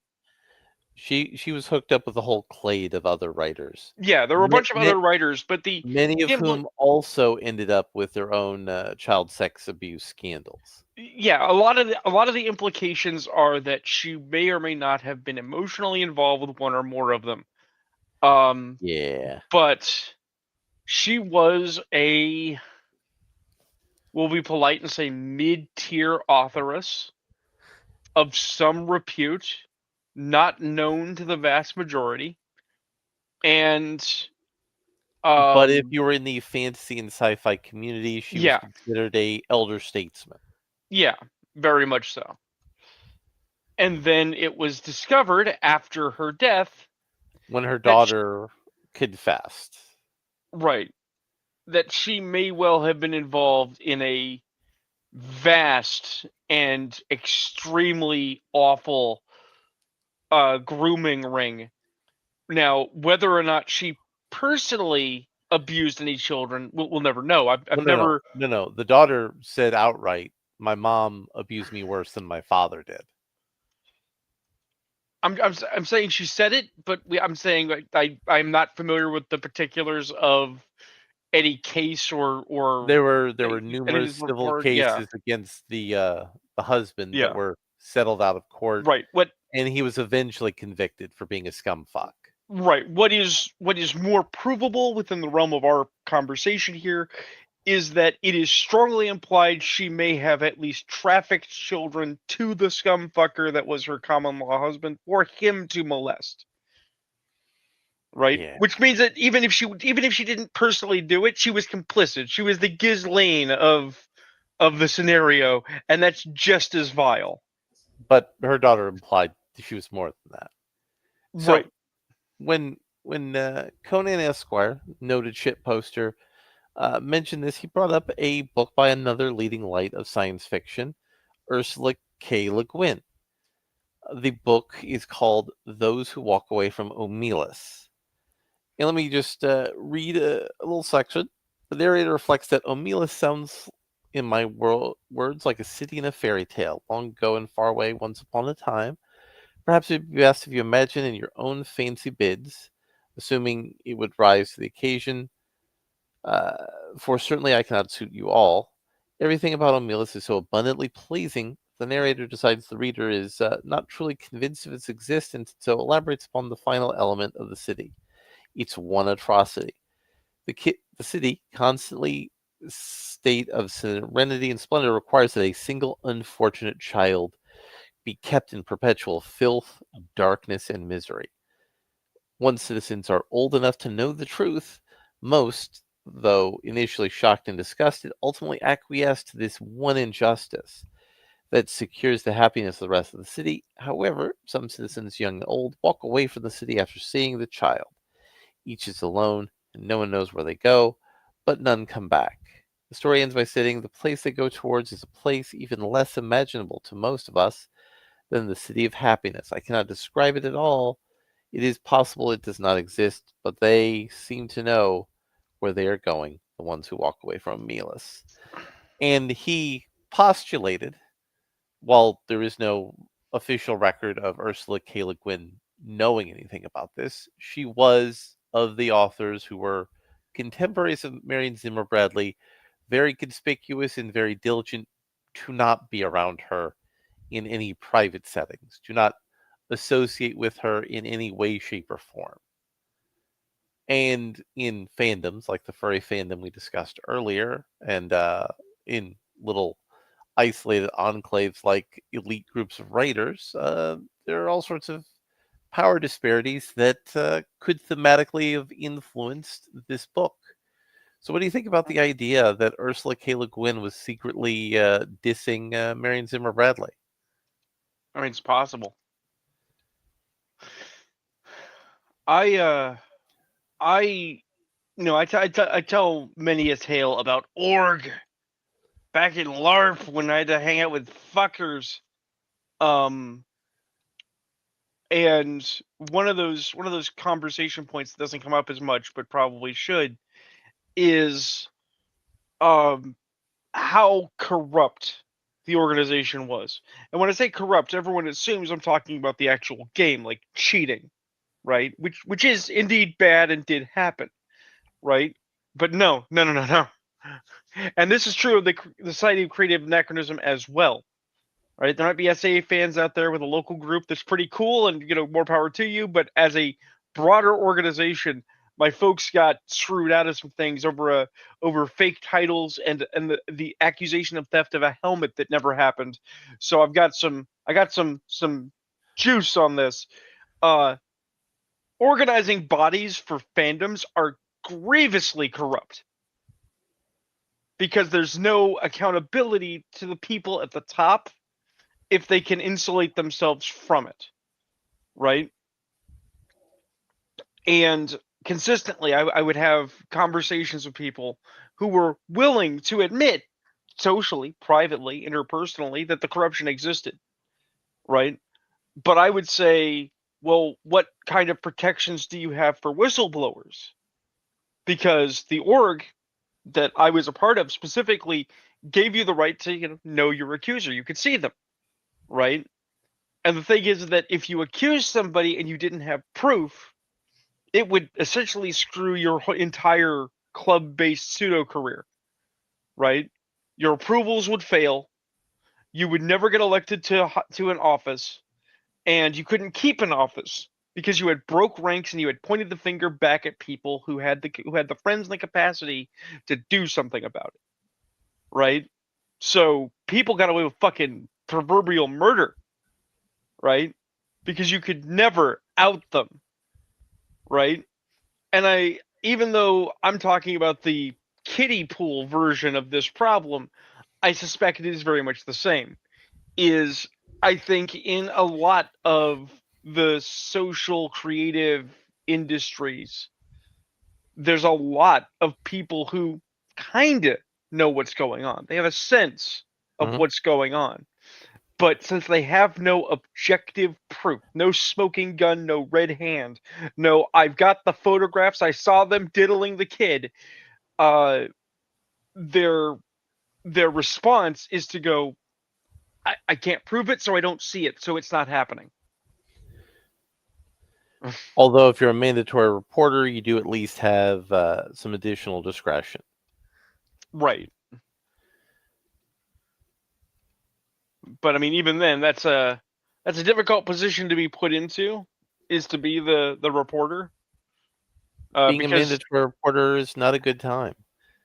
Because if you're a mandatory reporter and someone makes a reference to that time I was raped in band camp, that changes the rest of your conversation, and you're probably gonna have to call the cops.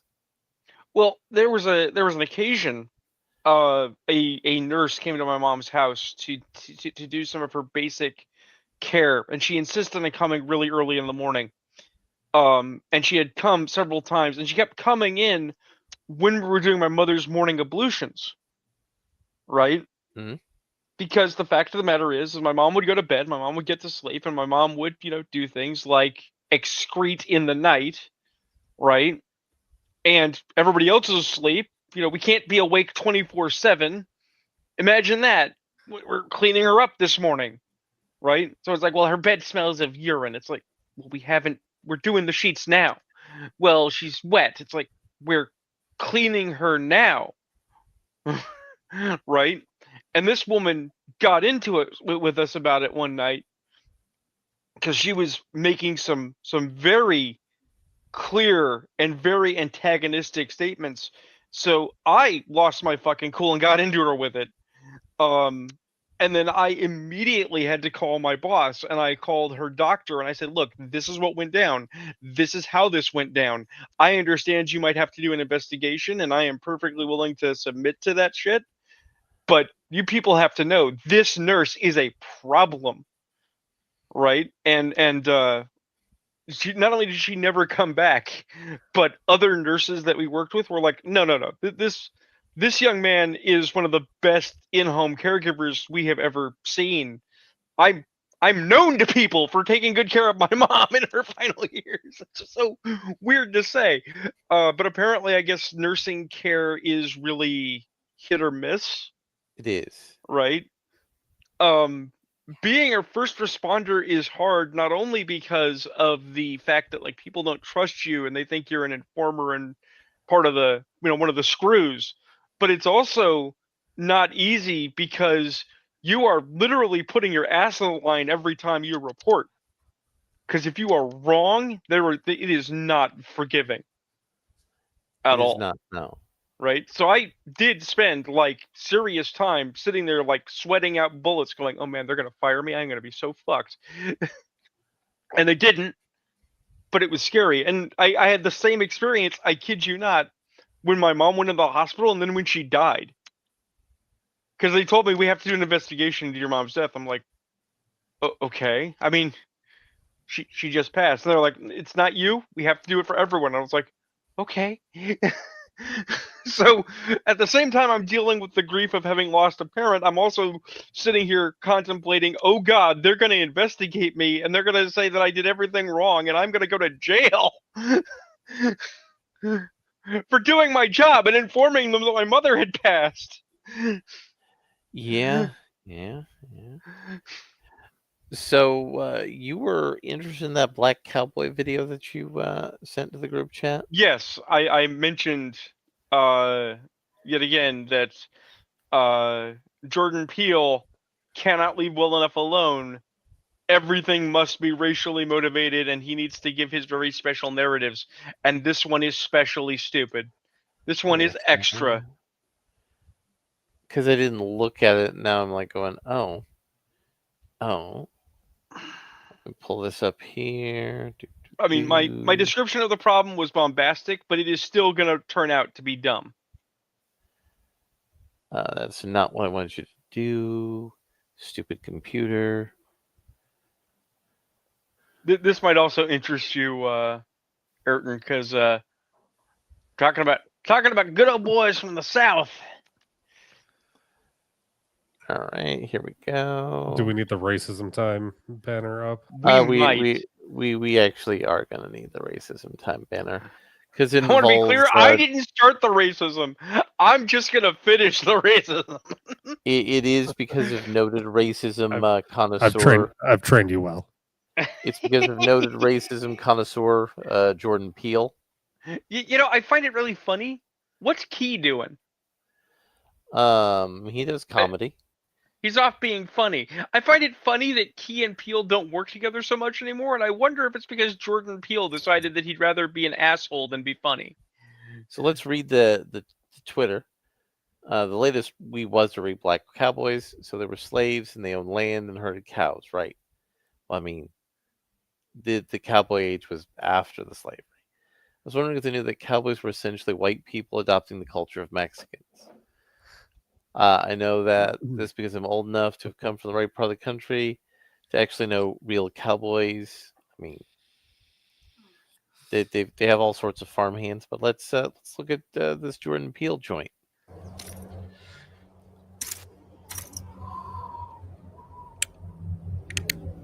If there were no black cowboys, then America wouldn't exist. Ride on, King Jesus! What? You want proof? Yes. The black cowboy was intentionally removed from the story so that we can create the myth of the American white cowboy. As soon as cowboy became a cool thing was exactly when they took that from us. You know, white people really got some nerve. When you say cowboy, I don't think a Lone Ranger. The actual real Lone Ranger was a black man. Land is Really? everything. Wow. Land is freedom. Land is power. Wow. I am That's gonna go on such an what you epic don't rant. want to be known, you erase it. All this right here, y'all gonna have to rewrite that. Country music is black music. Has it been stolen? Has it been heisted? Is there anything black people have made that hasn't been heisted? You rewrote the history. We are just going back and straightening the story out. To reclaim what was stolen from us, we have to tell everyone. Well, that is terrible. So you know what they mean by the Lone Ranger was actually a black man. You know what they mean by that. He did the meme. I do not, so please tell me. I'd love to know what they actually meant. Are you familiar with a man known as Bass Reeves? Yes. They are referring to the Lone Ranger being inspired by Bass Reeves. Okay. That is the claim they are making. I mean, okay.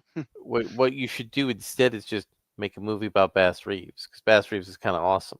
I mean, that's the first step, but there is such a deeper level here, Larry. Are you ready? Are you ready for me to come unfucking glued? Okay. So here's the thing. Here's the thing. What we call the Wild West, yes, did happen after the Civil War, but it was there before as well.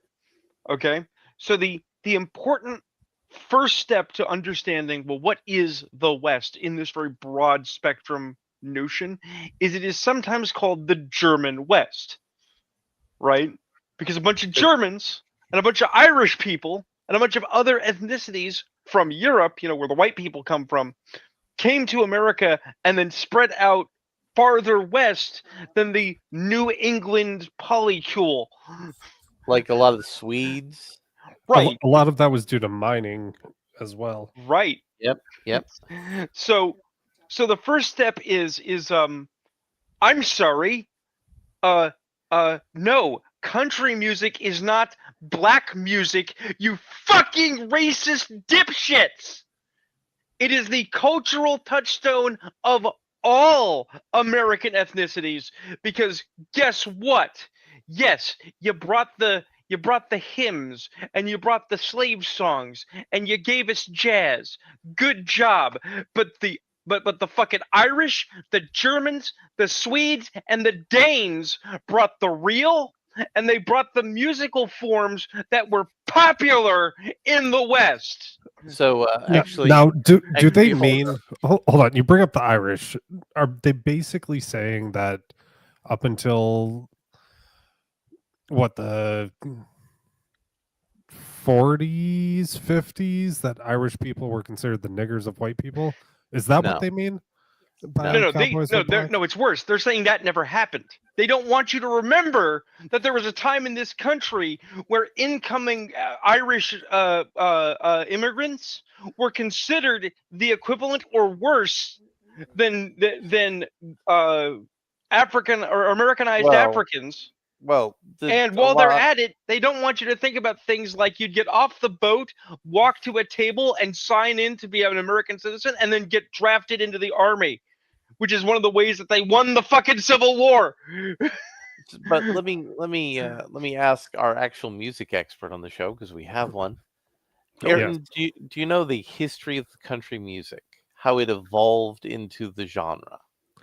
Okay, what do you mean when you say country music? Because a lot of people use the colloquial term for it. And so there's country music, like what came out of like Nashville. We'll just use broad strokes, things like early Johnny Cash. Yeah, there's bluegrass music, and then there's Western music. Well, I'm using like Nashville. the I'm using Nashville. Okay. When they say country music, you can assume that they're saying Nashville, because the actual accusation being made is that they got cut out of that fat stack of Nashville money that they somehow deserve. It's reparations by proxy. And also, bluegrass music isn't that culturally significant. It is significant, but it's not. You white people can keep your stolen swamp rock, but you got to give me my money. So talk about how the country music scene that evolved in Nashville came to be. Oh, so I'm only super familiar with like up and like kind of leading into the Sun Studio era, which is why Well, I brought up no. Johnny Cash. Okay, so I'm talking about before that. Oh, So, before that, for country, I'm not super so like tangentially. I know it comes from traditions of Appalachian bluegrass Right. folk music mixed with Southern black slave and early blues music, and it was kind of put into a blender. Yep. And a bunch of people in Nashville were like, oh, that sounds cool. So you have old and that's where Scott. and So you have there's the a lot old of Scott- Irish influence, hence the Yeah. fiddle, the banjo. Yeah. But it's a hodgepodge. Yeah, It's, and just like rock music is a derivation from blues, and it was a actually, derivation. rock music is a derivation from early country music. Well, it's basically country with blues kind of blended together. I mean, look, rockabilly is a hybrid fusion that becomes modern rock and roll. Yeah, but that's the thing. You can't say, well, black people invented country music. No, but you can say black people were influential on early country music. That's an accurate statement. It's because racists and intersectionalists don't want to admit that syncretism exists. Well, no, it's because they intersectionalists believe that there is a coalition of forces against the dispossessed peoples. Well, here's an interesting thing. What's the main area and type of music you associate bagpipes with? I mean, most people would say Scotland, but I believe there are also a couple of other cultures that have a bagpipe-like instrument. Well, that was going to be my next question. What is the earliest form of the bagpipe that we know of? Where does that come from? Oh man, it was actually somewhere in the Middle East, if I remember. They found it. Yeah, Syria. I was going to say Outer Mongolia, but okay. No, it's Syria is the earliest form of the bagpipe. Basically, flutes shoved into a lamb's bladder that you would squeeze. Is essentially what the early ones were.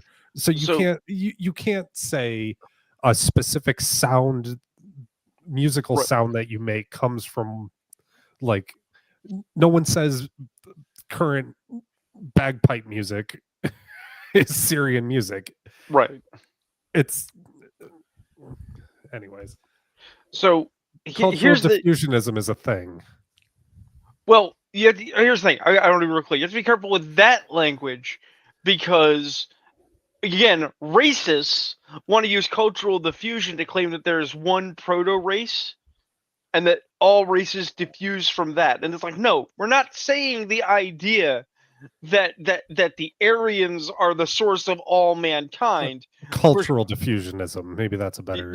Yeah, we're saying that cultures share content across trade and migration patterns. For fuck's sake. So, but that's relevant to the next bit, which is let's talk about language, words having meanings, and misrepresenting the truth. So. Well, in critical theory, words don't have meanings until you establish them. I mean, except when you use your critical thinking skills, you have to start with the idea that words have meanings and we need to think about what they mean.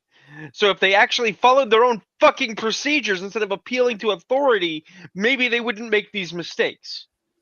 Right? There were always African American frontiersmen. Okay? And frontiersman is an important word because frontiersman covers a wide range of experiential levels and a wide range of jobs for everyone. Right? Cowboy. It's not just the cowboys. It's not just the cowboys. It's the guys in the coonskin cap. Right. Cowboy is a specific labor group. Okay? Now, on a certain level, you want to say that it's people that did longhorn cattle drives. Right? There are also sheep ranchers. Right. But here's the thing. Not every Those were mostly Welsh. not every person that was a cowboy was a cowpoke. The cowboy, as a technical term, refers to a criminal cartel that ran rampant in the Southwest and met its final end in a little place called in an alley behind the OK Corral in a town called, what was it, Deadwood? No, that's Tombstone. Deadwood's in Tombstone. South Dakota. Right, but still, right, ran up against the Wyatt Earp people, who were basically also a criminal cartel, but they at least had the patina of lawfulness about it while being a bunch of gambling shootists. I mean, they had badges. They had badges, but still, the cowboys were a specific group of fucking thieves and murderers. I don't think you want to associate your idea of the black frontiersmen with that. So now that you bring up that point, I agree with what he said. Black people were the original cowboys. Fuck you. I'd like to end this show. I just want to round out what I was trying to say. After the Civil War, there was a mass influx of newly freed African Americans who headed west for opportunity. There had always been black cowboys, and it's true, on a certain level of historical representation, what we talk about in terms of great events, they are rather underrepresented. Okay, but not underrepresented in the idea that we pretend they don't exist. It's underrepresented in the idea that they're historical footnotes where they shouldn't be. We should celebrate these people more openly. What is everybody's favorite cowboy western movie of the last, like, what would that be, like 50, 60 years? That's a hard question. It's really not. The female got it a half second after I said it. What was the one she said? Blazing Saddles. I mean, that's a strong choice. That's a very strong choice. I don't remember exactly when it came out, so I'm going to say last 50 years. That is the most popular cowboy western movie. Oh, you're saying objectively, not our personal favorites. Yeah. Like objectively. Oh, yeah, no, objectively, very popular, absolutely outrageous, cannot be made today. But sadly, they a black cowboy. Sadly, they did not do anything good with Wild Wild West. No, they only did horrible things with Wild Wild West. See, I love that movie. Because that producer had a thing about spiders. But Ayrton is giving us our ending content. We got like about 3 minutes. And Ayrton, you're part of the Fur Reich. Your opinion doesn't matter. I'm high level in the Fur Reich, all right? Which means you are first to go up against the wall when the revolution comes. we have 3 BMWs and a German Shepherd now. I am up there. All right. So here we go. Let me get this. If Ayrton insists you change your name to Ava, just say no. Hey. Oh, hey. What is this called? Gay.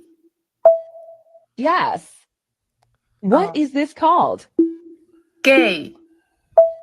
Hey. Oh. What is this called? Gay. Lay. Oh, lay. What is this called? Gay. Bay. A bay. What is this called? Gay. Way. Oh, way. What is this called? Gay. Ray. Ray. What is this called? Gay. Say. Say. Gay.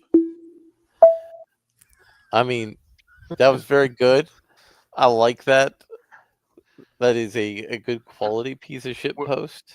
Actually, I didn't send the one that I had planned to end on yet. But Ayrton, where do you think this fits? That's right, the square hole. Oh, and by the way, Rune, we did name the dog Ava. Motherfucker. It started as a joke, but then she thought it was she's like, that's actually kind of cute. But now let me get the cooking cringe section loaded up. As if this episode has not already been the cringiest shit we No, have done in it's- some time. That's your favorite kind, Rune. I mean, again, Look, one of these days we can do another deep dive of the I'm just saying, if we of ever the furry establish, fandom. if we ever establish like a calendar, obviously 11:30 is our furry episode day. All right, here we go. Now I got this. I'm not entirely sure what I'm watching now because I haven't rewound it enough. But I've seen this before, and no, it starts here.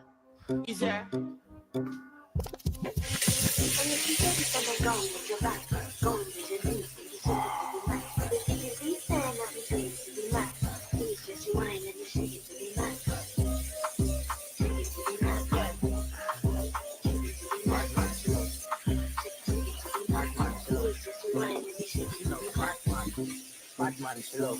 Batman chill out. Batman chill out. Batman chill out. Batman chill out. Yeah. Batman chill out. Batman chill out. Yeah. I pray this is AI generated. You're supposed to wash your rice, Rune.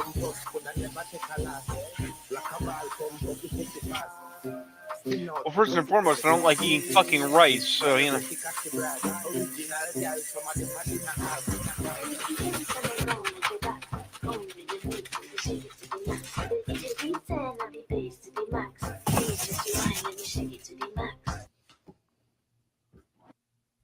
so I'd like to read the quote from Community Notes.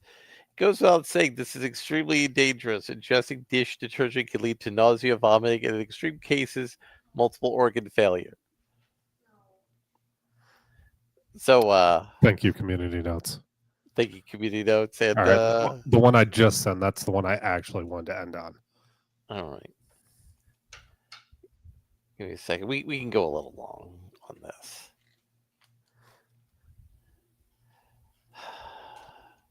But God damn it, Aaron. I can't see it yet, so this is gonna be good.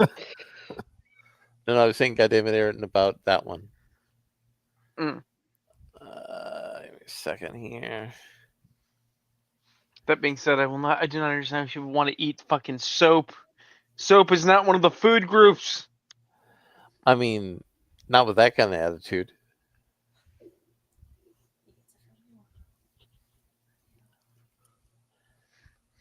I think you're really gonna like this one.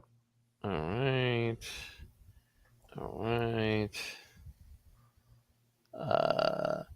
Oh, bollocks. What? It is restricted. I have to be logged in. Damn it. Give me a second. Okay, internet, don't look at Larry's deets. Fuck. Well, we're not going to do that because I don't want to go get where my phone is to get my text message things. Just say goodnight, everybody. I can try. All right, good night, everybody. All right. Come back next week to find out what the fuck Ayrton was talking about.